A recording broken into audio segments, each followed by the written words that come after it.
Yes. Is that all right, Naoko, to take this one up then? Yeah, please go ahead. Yeah. Right. I mean, one of the ways in which Derrida has been received in many fields, especially in literary studies, but also in social sciences, is that he's seen as a skepticist, someone who never really believes anything can be sure, we're always in doubt, we can never really know anything, and that he's an extreme relativist. It's all a matter of different points of view, even of individual points of view. And I really don't think that is, because that's the case, because what I tried to describe about the nature of the sign is something that seems to apply essentially. That's the way signs are as human signs. So I don't think he's a relativist at all, but he doesn't think we can rely on secure foundations in the way that especially the Western philosophical tradition has tried to do. So it's not impossible to, objectivity is not impossible, but these are things that come out of our ways of speaking and doing things with one another. Notions of morality are things we reach towards objectivity in, rather than there being a set of rules that we can simply apply. Even where there are rules, those always stand in need of interpretation and judgment. So the exercise of judgment in translation epitomizes the kind of thing we have to do all the time in relation to our moral and practical lives. So I don't think he's a relativist about important moral questions at all. He would be a relativist about cooking styles. We know that those are various. We know that vocabularies in different languages are various as well. Human beings live very varied lives, but that doesn't mean we can't talk to one another. Translation, he'll sometimes say, is impossible, and we should translate. We're never going to get all of this sorted out. It's a fantasy to suppose we will, but we must try. And what's driving us in that trying to sort things out is some sense of truth, of what would be right, what we should do. So I don't think it's I don't think it's relativist in any pernicious sense. I think it's probably, sorry, getting tired now, properly acknowledging of difference and resistant to the idea that there's a unified perspective on things in very much the way that the films we've been considering resist that. Would you agree with that or not? Because you know a lot about Derrida. Yes, because I agree with you on that point, but I want to say why should we resist such idea like cosmopolitan or something like that, or universal human value or something like that? Because if these ideas hold some hope for our human being to understand each other, why should we give it up? I don't think he's ever in favour of giving up. He's in favour of constantly seeking justice or seeking. Yeah, of course. Can I say something which you have just mentioned? I think when I say that quoting Stanley Cavell's idea of not hitting the home run but goes to the first base, what Cavell means by this is not really at all to give up the idea of realizing the home base. His point is not to sort of aim it from the beginning, but sort of gradual construction of that achievement. And don't think you can't do anything. You can always try to get to first base at least. Yes. Go on. Also, I think there is always the danger, like it's not something that we reject universal humanity, but the danger is from the idealizing these ideas. That's the problem. And so like Stanley Cavell's quotation, like trying hard is first base. There is no such development, like the scientific development of this, trying this and then I go to second base. There is always keeping to first base. And this kind of trial is important rather than I'm going to make one score. That I want to bring in, in the sense of hope is not something that I'm going to make one score, but it's by this, I don't know what's going to come, and I hope better. And if we say if there is any such universal humanity that I'm not actually yet abandoning, then we're going to fill up some idea with concrete examples like generosity and the brave and something like this. That's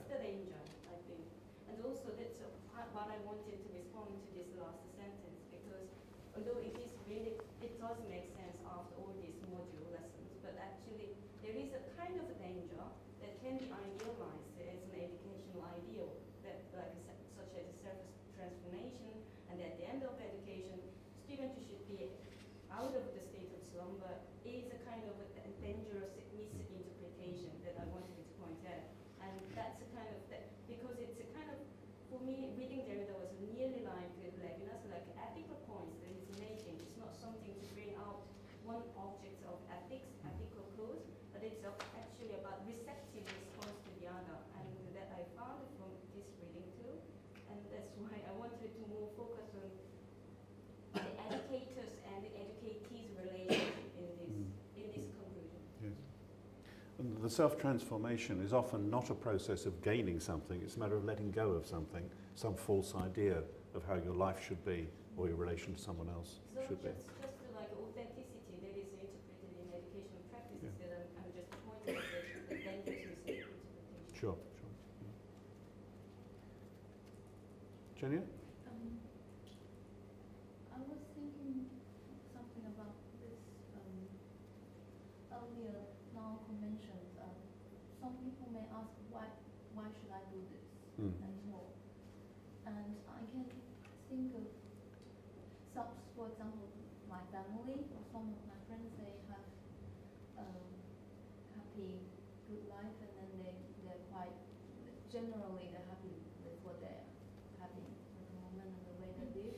And so this kind of disturbance, why should we bother to bring on this? And also in education as well, some people can just live the way they want to live and be happy.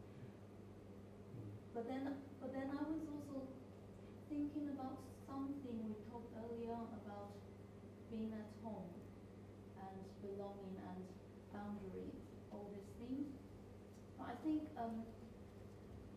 very often for people who can feel happy being the way they are, quite often they have a relatively good life. So, in other words, they are in a safe or comfy zone.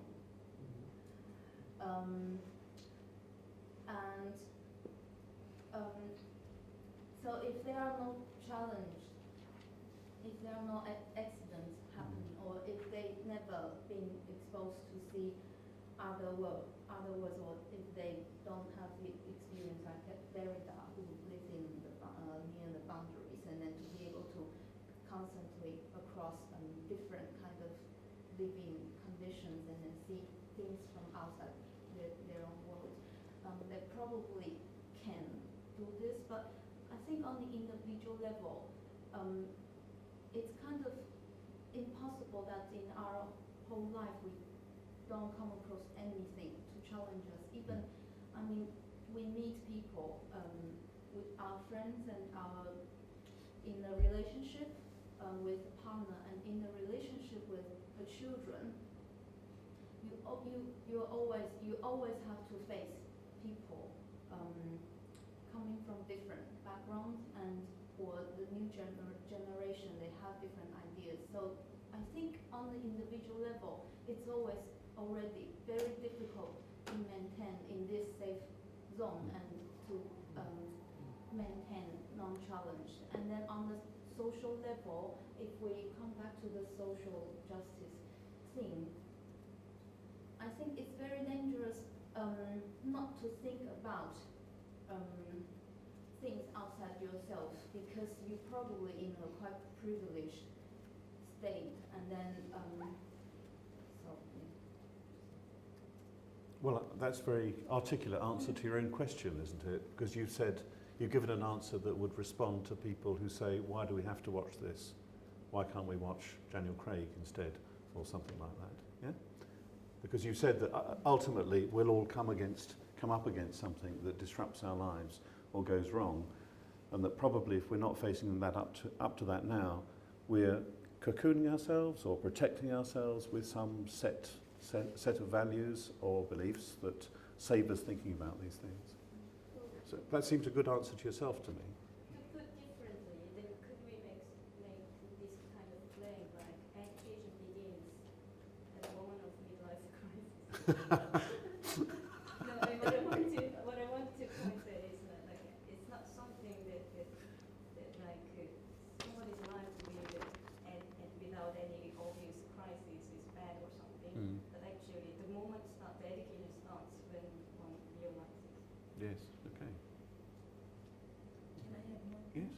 And Naoko mentioned that the end of the bubble is not so, the end of the bubble is hopeless, but it seemed to me that there is a hope because I found a contrast in bubble between the scene in the restaurant J-pop and the last scene with the young detective, because in the restaurant J-pop they're playing the games and the other teenager asked them to play together, but Chieko doesn't want to show her gesture nor speak in her voice, so she asked her friend to say something instead of her.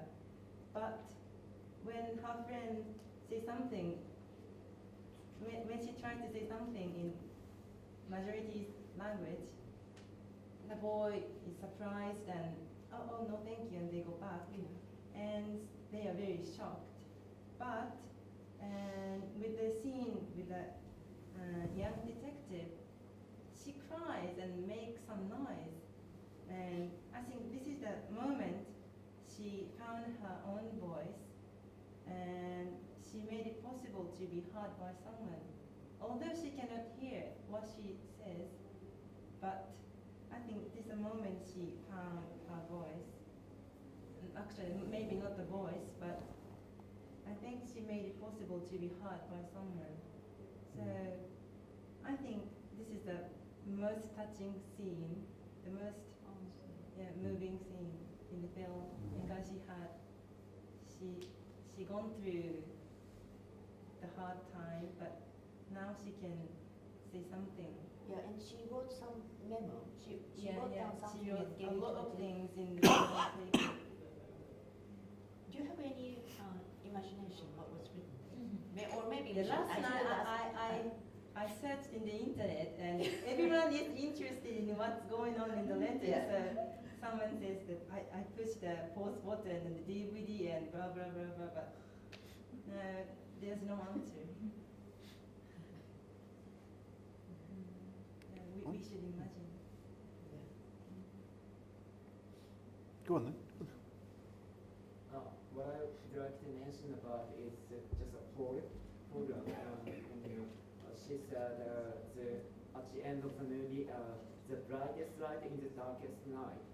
Yeah, and we still have the hope to get together, but the movie battle, it's like when we get together or when we interrupt or when we invade into the territory or the unknown place, it's going to be just a disaster, like crossing the border or go to the Morocco or the other place where we cannot expect anything that we know already. So, but on the other hand, like lost in translation, although we are different, we would like to be together, like Bob and Charlotte, like different generation, but same in the situation in a different country, but we'd like to be together.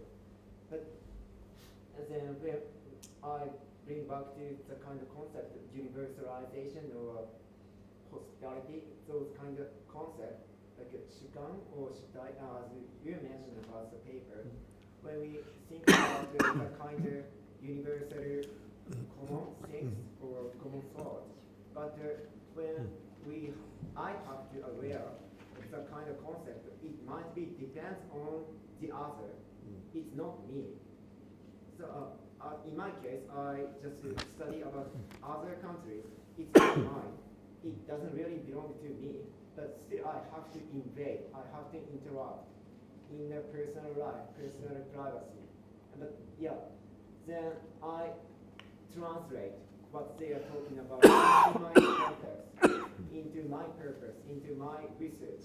That I really have to aware of what they're thinking about. So what I would like to say is that I try to rethink about translation, she also mentioned about translation might be like a transformation or the change, or like you said, the continuity, like as a human beings. Because of this program, I might rethink, reconsider about what I'm doing, what I translate, the other people are saying about. Yeah, this is just a comment. No, I think it's very sort of important remark, especially because you're coming from comparative education. What do we mean by comparison? Yeah, comparison, yeah. It's, I realize, compare or comparison, when we just conduct improper comparison, it just lost something. Like compare, we always use a numerical analysis, like quantitative analysis, like statistical data. We lost something individually. We already lost. We try to compare like African countries or America and Asia, like really diverse. It seems to be really attractive to the others, to other people, other researchers, but I already lost something important, something I have to concern or something I have to find. Even though I already compare many things, if I just develop some kind of abstract level. But if I focus on only one country, one nation, one individual, one family, I could not see whole nation, then how can I translate the culture into my text, into my context? That's what I'm thinking within 3 days. Yeah, thank you. I think you are talking about this standpoint of the researcher who is conducting. Yes. So probably what you're trying to point to is that standpoint or perspective of that researcher himself or herself undergoes transformation. Okay, so shall we? I have just 2 or 3 points I'd like to make if no one else wants to say anything. First thing is about monolingualism. I think I said it very badly, and Naoko helped me to say it better afterwards when I was trying to say, to give some sense to this idea that we're all monolingual. It's ridiculous to say that we have a homogeneity to our own language, because of course it is diverse. We get stuck between different ways of saying things and so on. But you're all singularized in your relation to language. That's what I was trying to get at. You have this continuity of thought, which may hop between Japanese and English and French and so on. But that is the continuity of thought that you are singularized by. Only you has that. That's how language is realized in you. But that language, to show it's not entirely just one voice going on, we could look at the text we've been reading, because what we haven't said anything about is the way the text is laid out on the page, where we've got those dashes which imply different voices. So there's a kind of, sometimes inner dialogue, I think that's the way we should see it, an inner dialogue that he's constructing, sometimes with an interlocutor saying, why are you saying that? And sometimes it's just as though he has one thought, then another thought that's not quite coming from the same direction. And that's very much like the way our thoughts go along a lot of the time, as opposed to the logically argued essay, as it were. We haven't said anything about the title, Lost in Translation, really, about the word lost. That's what I wanted to come to. We've assumed that it's a problem when you're lost, but actually it can be really good. I was lost in the film last night. I was really absorbed by it. Sometimes I got lost in reading this book. Sometimes I got lost in the discussion. That doesn't mean I didn't understand. It means I was absorbed by it. Can you see? So one might be absorbed in a readiness for translation, where it becomes part of your life and your way of thinking about things. And there's also a thought that you made me come to eventually, Minako. This is that you talked about the shooting, and you drew attention to that, the boy shooting the American, almost as though the poor country is answering back to America symbolically, yes? It's answering back to Western capitalism and so on. But there's at least one more shooting. I think there may be 2. Is there a shooting in Morocco when the tourists get anxious and it's terrorism? Do they hear another shooting in the village? I'm not sure about that. But certainly there's another shooting that's explicitly drawn to our attention, which is what? The one in Mexico when he shoots up into the sky. Oh, okay, I've forgotten that one. So there's still another one. we're made to think directly about shooting near the end of the film when the whole story is coming together. Yes. The suicide, yes. So if you think of this then, I mean, this is the suicide of the mother.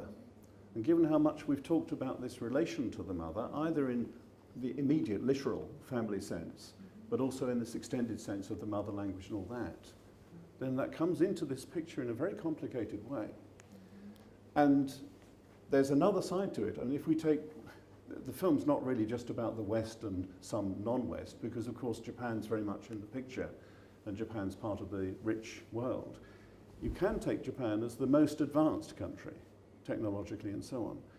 If we take Japan as the most advanced country, then we find suicides more high, the rate of suicides higher in Japan, we all know that.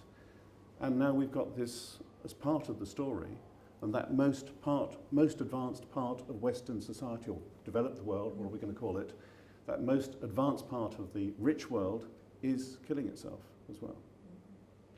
See, so it's a very interesting further connection from your pointing out this thing about shooting.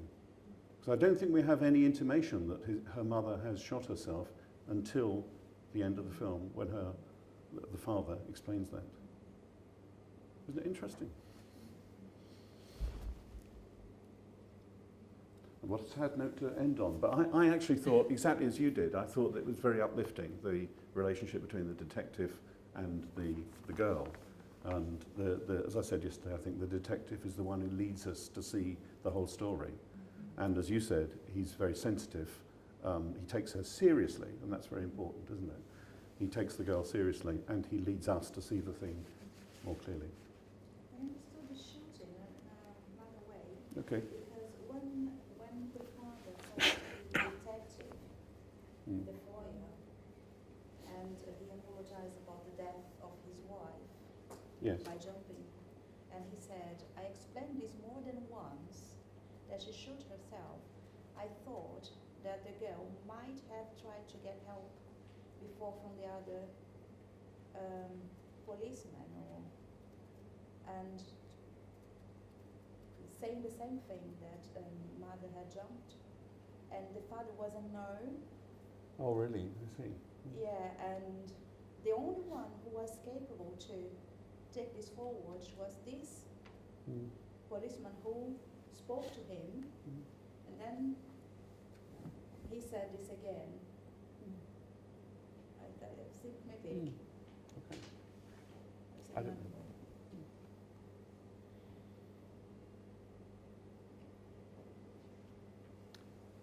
So, are we done?